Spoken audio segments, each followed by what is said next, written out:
I'll wait for it to show up. All right.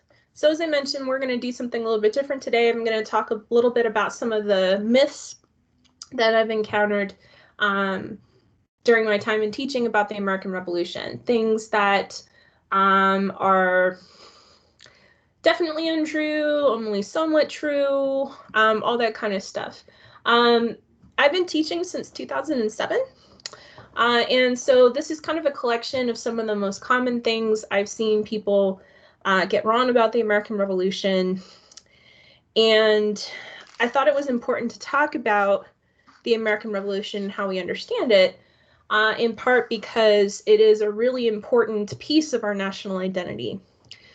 I planned this schedule for our class over the summer and did not have any idea that the American Revolution would actually be in the news when we had this class. But in fact, it is.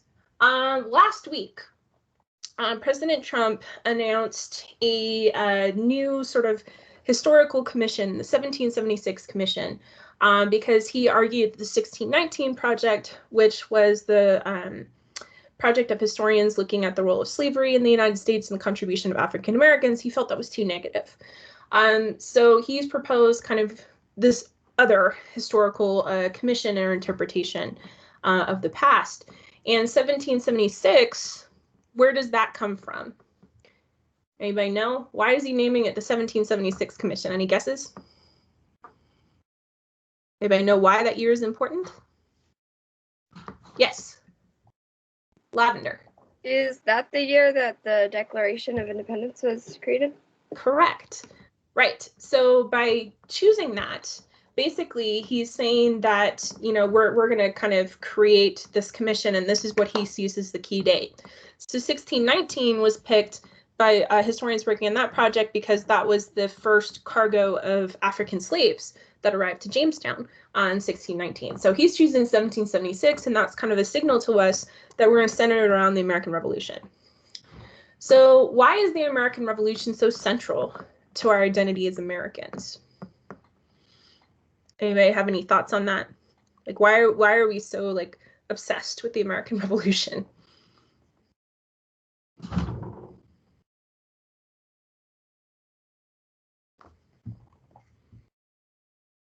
So part of the reason that we are, I would argue, is for a couple of reasons. Number one, it's our origin story, right? We love origin stories as a society, right? We can't get enough reboots of like Spider-Man and other superhero movies, right? We love origin stories, okay? As Esmeralda said in the chat, it gave us freedom, right? It established the basis of the freedoms that we enjoy today in the American Revolution. America also loves rebels.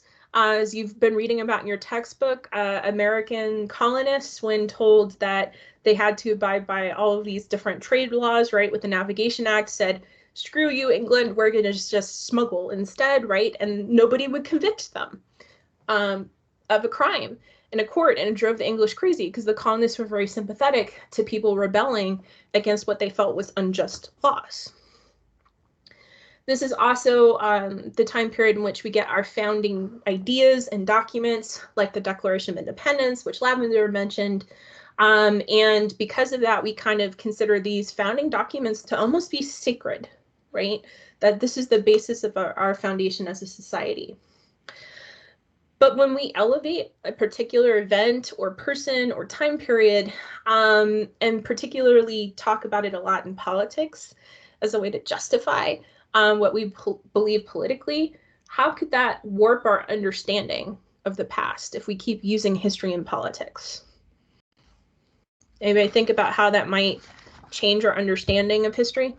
And I apologize if you hear Mateo whining in the background.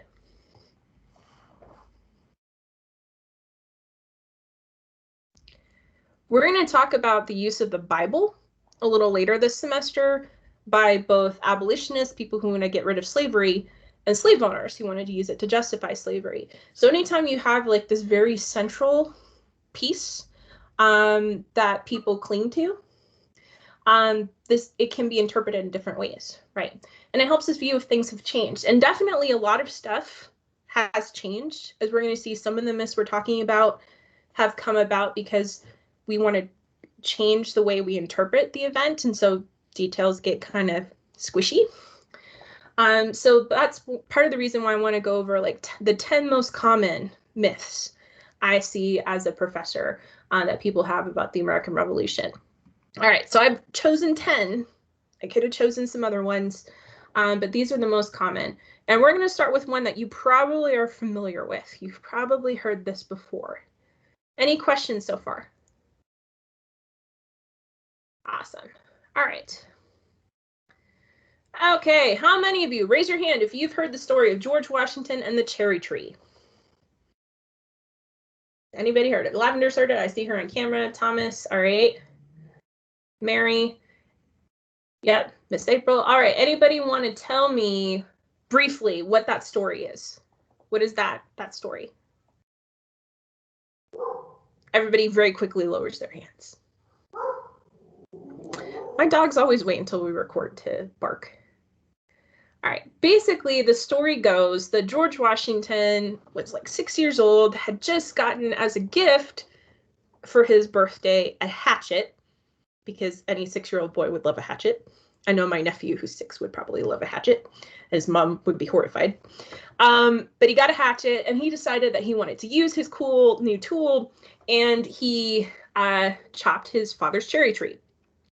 And then when his father discovered that the cherry tree was damaged, young George said, "It was me, I cannot tell a lie." Right? So he fessed up to it.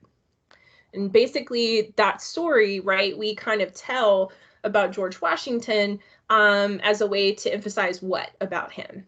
Like, why do we tell that story? Anybody have any guesses? Miss April, you had your hand up first. His honesty. Right, his honesty. Okay, so we're talking about his honesty, right? That George Washington was an upstanding dude, and we tell this story about him as a child to show that he's always been that way. Okay. Now, I'm sorry to tell you that the cherry tree story is not true. Okay, but where does it come from? Well, one of the earliest biographies of George Washington was written by this minister and bookseller named Mason Locke Weems. And Weems published The Life of Washington in 1800 to meet people's demand for knowing more information about Washington, who had just died the year before. And Weems first publishes this story about the cherry tree in his book in the 5th edition in 1806. So as of 1806, the story appears in his book, and his book is really widely read. And it gets around, the story of Washington and the cherry tree circulates, becomes really popular, to the point that P.T. Barnum, who some of you may know is his association with the circus, right? He's one who really establishes the popularity of kind of the circus and freak shows in the United States. In 1835, he buys a slave woman named Joyce Heth and starts displaying her as an exhibit and saying that she was George Washington's nursemaid when he was a child. So basically, he's claiming that Joyce Heth is 161 years old. She's not actually 161 years old. She is about 79, which is really old for the time period when the average life expectancy was only about 55. And she'd lived a really hard life as a slave, and so she looked really old. And she would recite stories, including the cherry tree one that she got from Weems's book. Joyce Heth, yes, we had a question or a comment. Weems do something else that was major. I'm trying to remember. I want to say there might have been something else. Let's do a quick Google, shall we? Let's use the power of Google. That, I think, is what he's best known for. Let's see. That's what he's coming up for on Google. So far as I know, that's his kind of major claim to fame. But, I mean, he was a minister, so there may be some element to religion that he's known for, too. I'm not a religious historian. I'm married to one, and I can ask him after class, because he's in a meeting right now, too. All right, so Joyce Heth was only displayed for a year before she died, and then Barnum decided because it was all the rage at the time to do public autopsies, that he would autopsy her in public to have viewers come and see, unfortunately. So the story, in the same year that Joyce Heth dies, the story gets picked up in another place. William Holmes McGuffey, who is again a minister but also a college professor, starts producing books for kids, readers for schools, called McGuffey's Readers, and that story again pops up for about 20 years in editions of McGuffey's. And McGuffey's Readers actually remain in publication for over 100 years and sell millions of copies. So why did McGuffey and Weems want to use this story? Well, note that both of them were ministers. They saw George Washington as an ideal American and someone to look up to. And so these are examples of hagiography. What we call hagiography is a word in religion. It means a biography of a saint. And outside of religion, it means a biography which really idealizes and embellishes the person you're writing about. Okay, so they wanted to kind of make George Washington a symbol of what an exceptional American citizen looked like. So any questions on Washington and the cherry tree? All right, we continue to tell the story even though it's false because it says something about how we want to remember George Washington. All right, myth number 2, the Boston Massacre. So a lot of times I see people come in and they'll like write essays on the American Revolution and they'll say, well, the Boston Massacre immediately caused the American Revolution. The Boston Massacre was an important early event in the American Revolution, but this one's pretty easy to bust because the Boston Massacre takes place in 1770, but the first battles of the Revolution don't take place until 1775, right? So that's a 5-year gap. And you guys, this should hopefully look familiar to you. Why should this look familiar to you? This is actually your sources in history for this week, right? So, yep, it's the sources in history. And anybody remember from the sources in history who created this image? Who is the person who made this image? Lavender. Paul.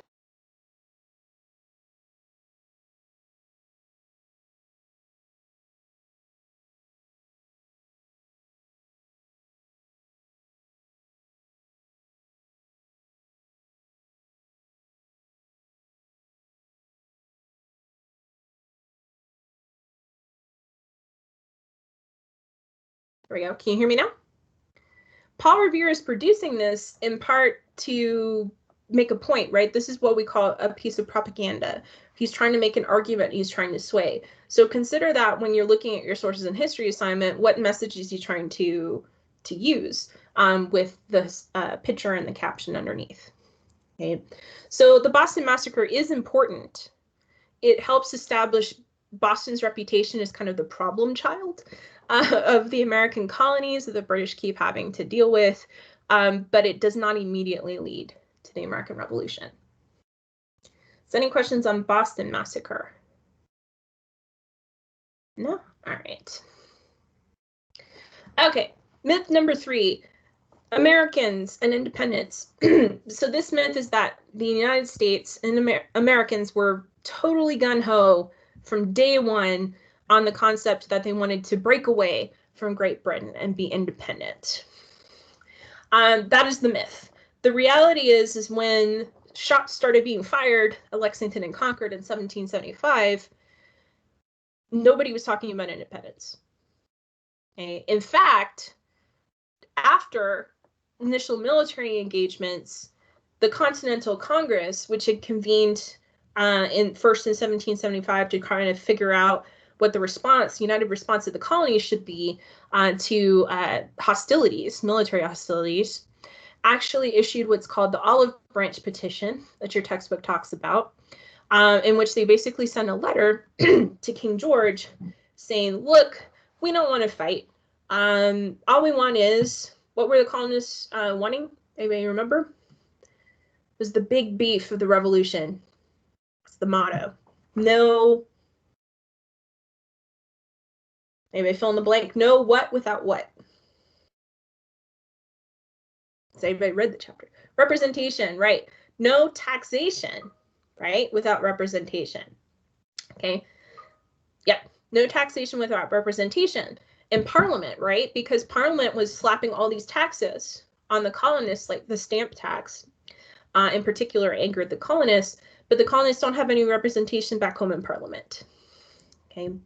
So your textbook talks a lot more about that. So they're like, look, King George, we don't want to fight. We don't want to break up. We would just like representation in Parliament, please. Like, if you give us that, we're cool. And King George basically said no. He, in fact, labeled the colonies as in rebellion, and then that kind of shot that in the foot. Still, most Americans didn't immediately shift to breaking up with Great Britain as the solution. It's not until 1776, the early months of 1776, that we do start to see talk of independence spread throughout the colonies, and a lot of that has to do with Thomas Paine, who was a recent English immigrant. He lived in Philadelphia. He was actually recruited by his good friend, Dr. Benjamin Rush, who's also one of these kind of revolutionaries, to write a pamphlet in support of independence. So Paine's Common Sense is published in early 1776. It becomes a bestseller. It sells like hotcakes. Not only are they selling a lot of copies, people are sharing copies with their friends and their neighbors, saying like, hey, did you read this? You should read this. It's only 49 pages, so it's relatively short. And it's written in language that is easy to understand, or at least was easy for people in 1776 to understand. If you read Thomas Paine today, it's a good read, but it's probably going to be a little harder for you because it's old school English. But Paine makes the case for independence in plain language. Anybody can pick it up and read it and understand it. So in other words, he's not making all kinds of like allusions to like classical literature and other stuff that only super educated people would understand. He's speaking to the common man. And he's talking about the ridiculousness of staying with Great Britain. He says, look, if we stay with Great Britain, we'll keep having to get dragged into wars that don't involve us, right? So kind of echoing the 7 Years' War. We'll have to abide by these silly trade rules. And he says, look, it's just even ridiculous on the face of it. One of his most famous quotes is, and I quote, "There's something absurd in supposing a continent to be perpetually governed by an island." Right? So it's full of 18th century burns. Like he's just writing in fiery rhetoric, getting people fired up for independence. So it does take a little while for Americans to get on board with the idea of independence. They're not immediately gung-ho from the start. Doing all right? Any questions so far?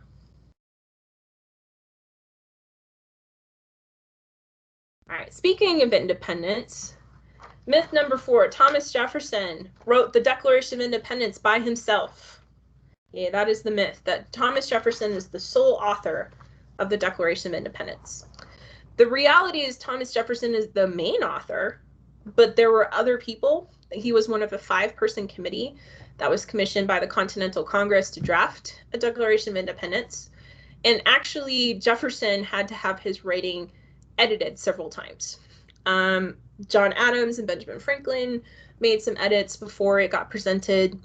Then when it was presented to the Continental Congress, it was edited again because Jefferson originally had a statement condemning slavery in the original Declaration of Independence. And who do you think that upset? Does anybody know? Who got upset at the Declaration of Independence saying slavery was an evil thing? Why would they make him change it? Yes, everyone in the South. Yeah, sorry, Thomas beat you hand raisers to it. He typed it in the chat. Everyone in the South, right? Southern states don't like it. And so they say, you need to remove this before we're going to sign on board. What's kind of interesting, does anybody know why Jefferson is an interesting person to say slavery is an evil thing? Who does Thomas Jefferson own? He owns slaves. He is a slave owner. But he kind of talked about it as a necessary evil. Okay. There are also earlier declarations of independence from different, thinking about life. There we go. Earlier declarations of independence. Lots of local towns issued their own declarations of independence. Trade organizations issued their own declarations of independence. So there's a lot of these kinds of declarations of independence circling around. And today we have surviving evidence of 90 different declarations of independence. And Jefferson borrows really heavily from Virginia's Declaration of Independence, which is called Virginia's Declaration of Human Rights. It was written by his buddy George Mason, a fellow Virginian, and these are George Mason's words. They're going to sound very familiar to you. All men are born equally free and independent, and have certain inherent natural rights, among which are the enjoyment of life and liberty, with the means of acquiring and possessing property, and pursuing and obtaining happiness and safety. If we ran this through SafeAssign, Thomas Jefferson would probably fail, right? Everybody's like nodding, yes. Okay. So Thomas Jefferson never really in his lifetime presented himself as the sole author and creator and the originator of all these ideas. He more told the story like he was the one who was putting the pen to paper and kind of expressing the united will of the people of the United States. So he never claimed to be the sole author, but because he was the primary author, this is why people kind of get confused about that. All right, next myth. Betsy Ross made the original American flag. Unfortunately, this is not true. Again, it's kind of a cool story that we like to tell, right? That as the story goes, George Washington personally visits Betsy Ross and commissions her to make the first known American flag, right? He gives her a design that would have been approved by the Continental Congress, and she makes some modifications. For example, like she changes it from a 5-pointed or 6-pointed star to a 5-pointed star because it's easier to sew. As lovely as that story is of Betsy Ross being the creator of the original American flag, we don't have any evidence to support it. The main evidence usually cited for the truth of the Betsy Ross story is a story actually told by her grandson almost 100 years later in 1870. And the evidence that he cited that that story was true were statements that he'd been told growing up by his family. We don't have, like, the Continental Congress did track spending, so like we don't have receipts or anything that they ever commissioned Betsy Ross for that. They did, in fact, design in a committee the American flag in 1777 in the Continental Congress. Remember, the original American flag has the red and white stripes, and then the blue field has 13 stars in a circle, representing the 13 colonies, soon to become states. What's also interesting about this story is the American flag doesn't really become a big deal in the United States until about the 1840s. Until then, the American flag was definitely a symbol of the United States, but it was mainly flown by official government entities, by the military and the Navy. It's not until we have this shift towards popular participation in democracy that the American flag starts to become an important symbol embraced by the average person, right? You might fly an American flag outside your house. This is also about the same time the flag becomes popular is when the Star Spangled Banner starts to become popular. That was written during the War of 1812 by Francis Scott Key, though it won't be named the official anthem of the United States until 1931. Okay, so the story of Betsy Ross is really interesting. She did sew flags during the war. We just don't have evidence to suggest she was the one who created and sewed the first American flag. Any questions so far? Awesome. All right. So I put these two myths together because they are related to each other. And this is about the number of people who became patriots. Remember, patriot was the name for a person who supported the revolution and sought independence from Great Britain. Okay? So there are two different myths about this. So myth number 6 here is that most Americans were patriots. So most Americans supported the revolution, supported independence from Great Britain. Myth number 7 is on the flip side of that, that only 3% of American colonists were actually patriots. So there's a couple different reasons why these myths exist. The myth that most Americans are patriots kind of comes from us looking back, right? And us believing that the United States is amazing and awesome. And of course, the majority of people would support the great ideas found in the Declaration of Independence.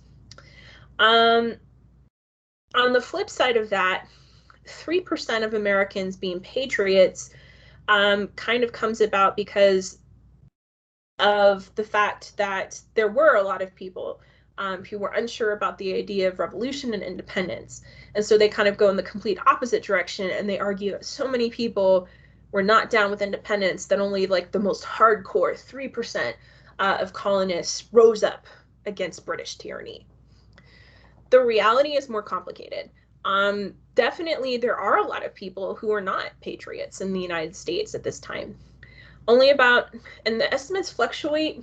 I've seen 25%, I've seen a third. 25% is usually the more conservative, safer bet. Only 25%, or 1 in 4 colonists, identified as active patriots, supporters of the revolution, supporters of independence from Great Britain. Another 25% of colonists identified as loyalist. Anybody want to raise their hand and define for me what a loyalist is?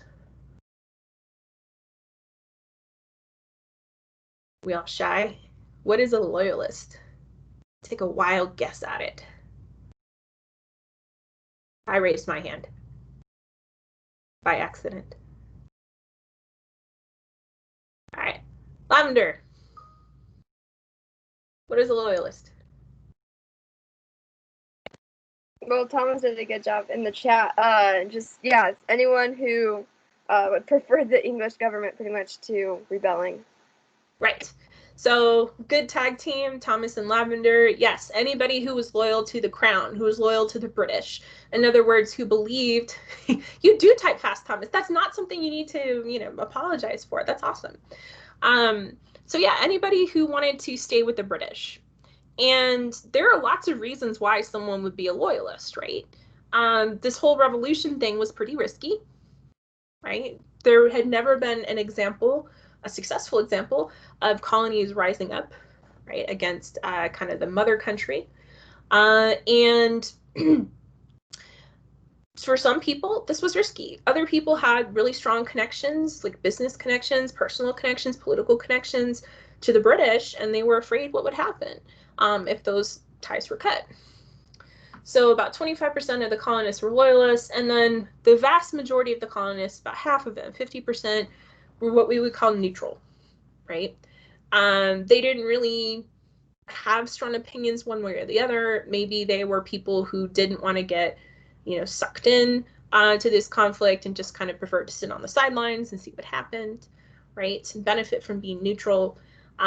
So yes, the reality is that not very many colonists were patriots. But the 3% number is too low. What impact does this have today? The reason I'm talking about 3%, unless you've been living under a rock, you may have seen talked about in the news a group called the 3%ers, also sometimes called threepers. Sometimes the 3 is a Roman numeral 3. The 3%ers are a militia movement. They're anti-government. They argue that during the American Revolution, only 3% of the most hardcore people supported the United States in rebelling against British tyranny. And they make the argument that they, as a movement today, represent 3% of Americans who are willing to stand up to the tyranny of our current government.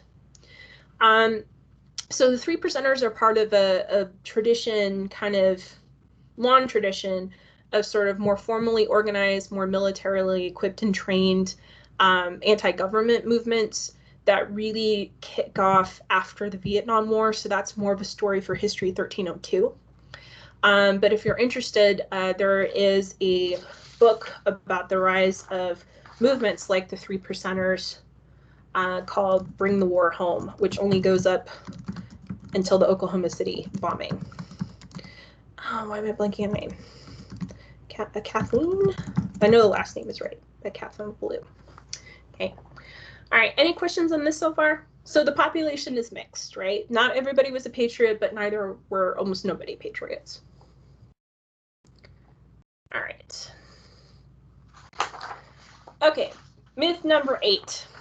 There are lots of myths related to the military component of the American Revolution, so I kind of rolled a bunch of them into this one. Most of the stories about the military part of the conflict either say the American military did an awesome job of kicking the British in the butt, and then there are lots of others that claim that no, like the American military effort was just a hot mess. Like they were completely incompetent. The truth lies somewhere in between. Okay. This myth partly comes from the way that we remember military service during the American Revolution. There are lots of stories of the American military failing in their encounters with the British. Like if anybody's read stories, right, about Valley Forge and these soldiers who were like barefoot in the snow and starving, right, or having to retreat out of New York because they didn't have sufficient reinforcements. There's also, if anybody's, raise your hand if you've seen the movie The Patriot. Has anybody seen the movie The Patriot? There are scenes in that movie that kind of depict that the colonists didn't have as good of formal military training as the British did, and so they sucked anytime they had to directly encounter the British in battle. At this time in the late 1700s, the standard for warfare in Europe was very much like a game of chess. So for battle, you would meet the opposing army, usually in an open space like a field, at an appointed time, and then you would take turns shooting at each other. Now, does this sound like the kind of conflict you want to participate in as a soldier on the front lines? Probably not. The reason that the military did this was, number one, kind of this expectation of the rule of war and kind of trying to civilize war. Number two, the technology. Muskets. These are the types of guns that are in use in the 1700s. You cannot hit the broadside of the barn with one of these things. There is no aiming a musket.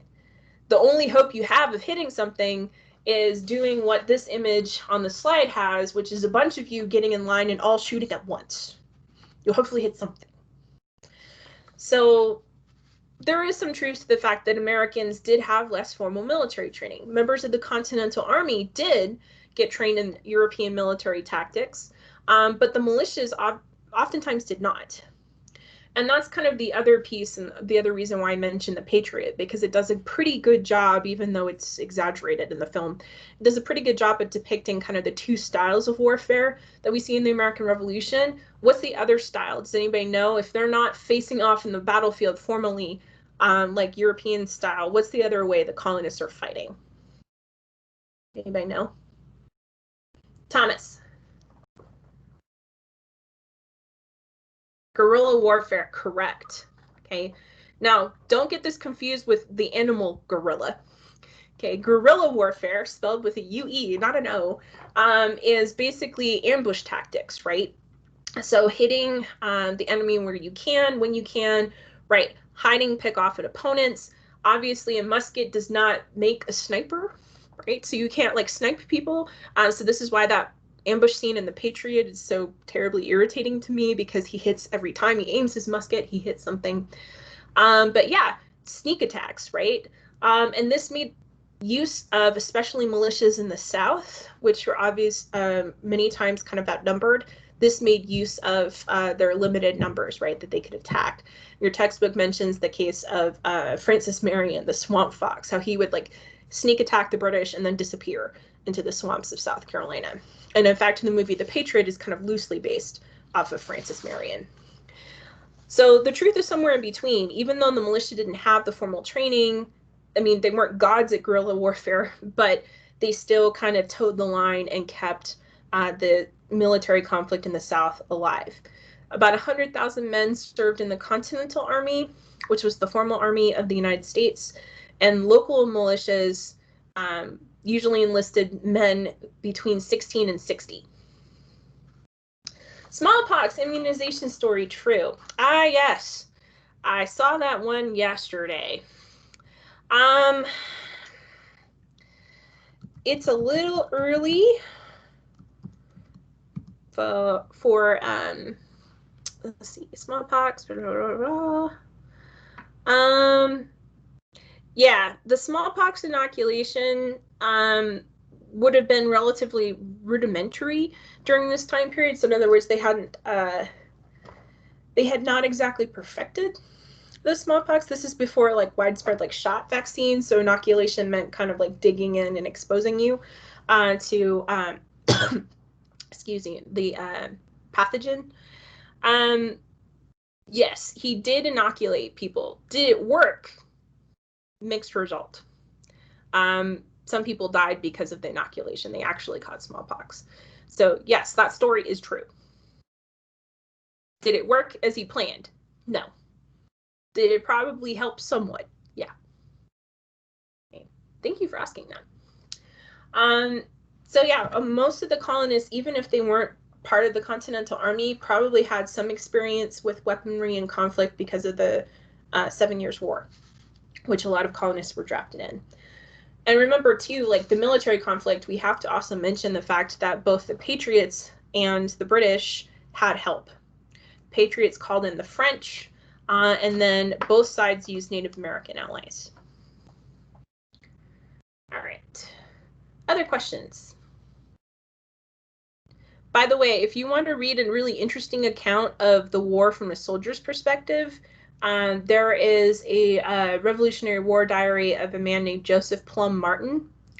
And it's kind of interesting. I had to read it when I took military history as an undergrad, and definitely gives you a different kind of perspective on the life of a soldier in the American Revolution. It's also very funny. He was a very humorous dude. All right. Myth number 9, the Founding Fathers and Christianity. So this one is about claims today, especially by political folks who are religious, that the Founding Fathers held, and by which I mean like people like Washington, Adams, Jefferson, etc., held the same interpretation, the same kind of Christianity, oftentimes what we call fundamentalist Christianity, that people today believe. So in other words, the religious beliefs of today are exactly the same as the religious beliefs of the founders. Oftentimes the claim is that the Founding Fathers were what we call fundamentalist Christians, who believe in like a literal interpretation of the Bible, who want Christian morality enacted into law specifically. That is an example of what we call an anachronism. So an anachronism is a detail that's out of place in time. So this is the case that fundamentalist Christianity, as we know it, did not exist until the 1920s. So therefore, it's not possible for the Founding Fathers to be fundamentalist Christians.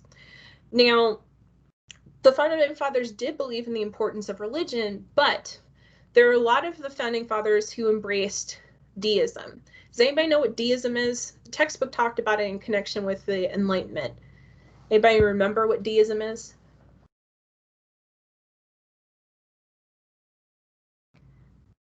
So deism is a belief that there is a God, right? There is a creator, but they view God as kind of like, they call him the watchmaker. So basically they believe that God created the universe and everything in it. He set up all these natural laws, right, that govern how things work. And then you just kind of step back and let it run. Okay. So deists, that is compatible with different religious beliefs, but deists basically believe, yes, there's a God, but no, he's not active. So in other words, deists don't believe that you can pray to God for help on your calculus test, right? They're like, no, God doesn't care about that stuff, right? God's not going to intervene on my behalf. So a lot of the Founding Fathers were deists, but also held other sort of conventional religious beliefs like Christianity. So Washington was a deist, Jefferson, Franklin. There were some Founding Fathers that did not believe in deism or believed in deism to various degrees. But the reason I mention that is because there is a diversity of religious beliefs. Most of the Founding Fathers, in fact, almost all of them, are some flavor of Christian.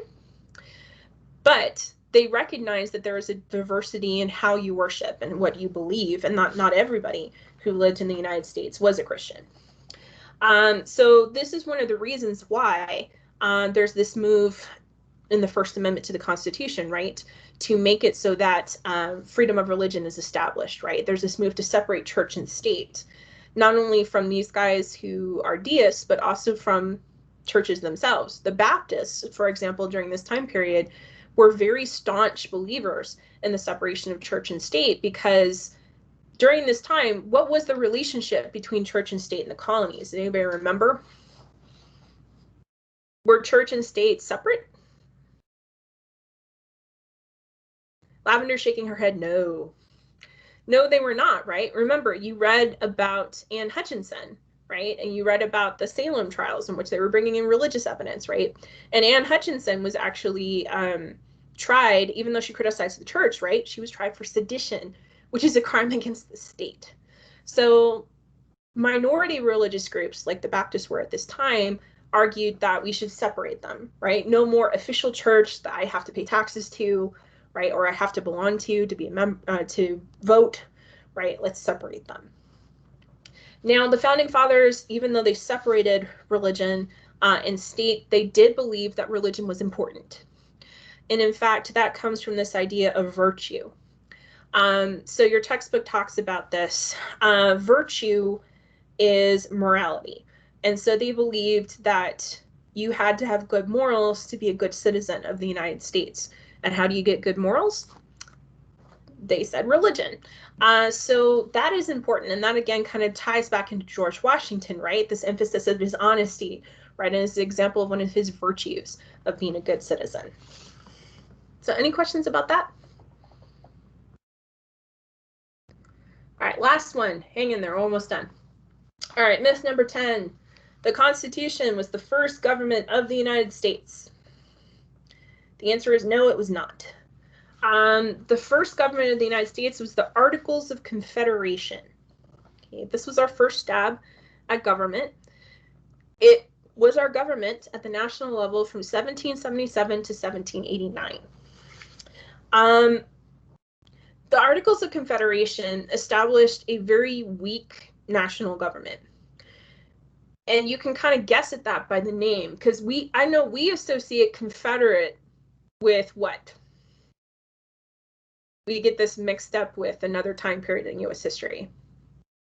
Confederate for us usually means the South and rebellion in the Civil War, right? Yes, the Civil War faction that belonged to the South. But Confederacy as a word means the joining of equal states. So the Articles of Confederation basically meant that these states were joining together, but nobody was giving up power, right? That they were all equal, that they were relatively separate, and they were only loosely joined. So because of this, the national government created by the Articles of Confederation was very weak. The only thing it could really do was declare war and make treaties. Most of the power remained to the state governments. And that created some problems, as you're going to read about in your reading next week, because there was no reliable method of funding to pay national debts. Basically, anytime they had to pay a national debt, especially tied to the American Revolution, lots of IOUs, they had to go to the states and ask for money. They could not tax and raise money themselves. Each state has their own economic policy, which makes trading with the United States as a whole a nightmare, because each state has different rules and regulations. So that is a toll on the economy. And the kind of kicker, if you wanted to change anything in the Articles of Confederation or pass a law, you had to have a unanimous decision. Yeah, as Thomas says, you can pay tax if you want to, but you don't have to, right? There's no enforcement power, in other words. Like, we can say, hey, could you please pay taxes? And you can be like, no, I'm good. And they have no way to make you do it, right? And by similar way, like, how likely is it in politics that everybody's going to vote to agree on a thing? Does that occur in American politics? Hell no. Okay, it does not. So that's part of the problem, is the Articles of Confederation, those weaknesses that are in the articles pop up after after a time, and this is one of the reasons why the Constitution is created, to replace the Articles of Confederation. And next week, we are actually going to take a deep dive look at the Constitution, how it was created, what the process, what kind of government it sets up, and we're also going to talk about the system of how you can change it, because the Constitution does not require a unanimous vote to change it. There's a whole different system set up because they learned their lesson from the Articles of Confederation. So that is the last myth I wanted to tackle. Does anybody have any questions about any of these? I'm going to stop recording for now.